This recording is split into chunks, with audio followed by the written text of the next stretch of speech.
work of artisans on display. I'm Jill Horner. This is Comcast Newsmakers. With me is Carol Haile. She's a life member of the Reading-Berks Guild of Craftsmen. Thanks for being with us. Oh, I'm thrilled to be here, Jill. We're talking about your upcoming annual Juried Spring Fine Arts and Crafts Festival. It's time for the spring event.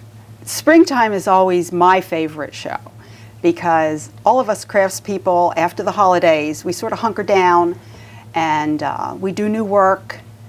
I know for myself, I take my inventory and I pull out some pieces that are half done or for whatever reason I abandoned at this point or that point.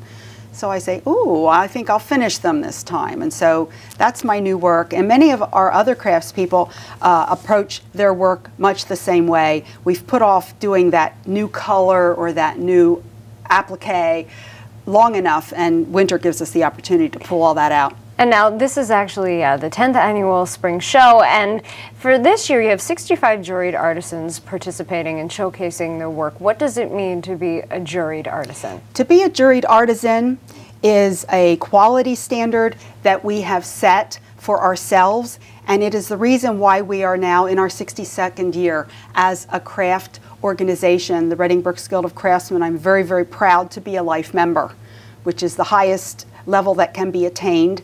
My fellow craftspeople vote. There are only a few of us, and it means that we're very active in our guild. And the juried craftsmen from which our life members are chosen are very particularly involved in quality crafts and in teaching their crafts and promoting crafts in all phases. Now let's focus on this show itself. You are artisans making products by hand, and for these artisans, they're actually crafting these products, but they often make the particular items that go into the products themselves. We are American craftspeople making American products, very often using American materials. We have furniture makers and wood turners who will go into the forests and they will find the wood in their backyard. We have furniture makers who will cut the wood in their backyard or in an adjacent field, and then they will cure it and they will treat it and so forth. We have the potters who will go out and get their original clay from their specific sources, and that's why our work is always so unique, because we're looking for those special components that we can only get locally, actually. This year's show is March 24th and 25th at Kutztown University, and I want to quickly get to some of the things that are happening this year. You'll have live demonstrations where we can see artisans at work, and you'll also have live music. Live music from the Acoustic Roadshow is always a treat, and we have a cafe set up, Dory Martin Catering, and people come, they sit long, they sit deep, and we have a really nice social time in the context of a splendid craft show. In addition to all of that, you'll have antique appraisals, and this is a fundraiser.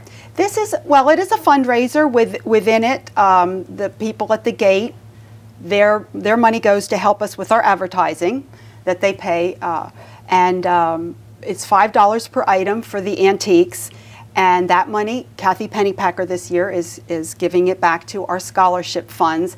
And so it's just a very positive way to raise money for our mission, which is to educate the public to what we do and to promote the arts and crafts with our students and with our demonstrations. And we just have a short time left, but for this year you'll have a variety of different artisans participating. Their work will be for sale. We'll have the opportunity to have these pieces in our own homes, but you'll also have student artists there. The student artists are probably the most exciting part of the show because they bring such energy to their craft. All right, thanks so much for being with us, Thank Carol. you. All of this happens on March 24th and 25th. We've been talking with Carol Haile. I'm Jill Horner.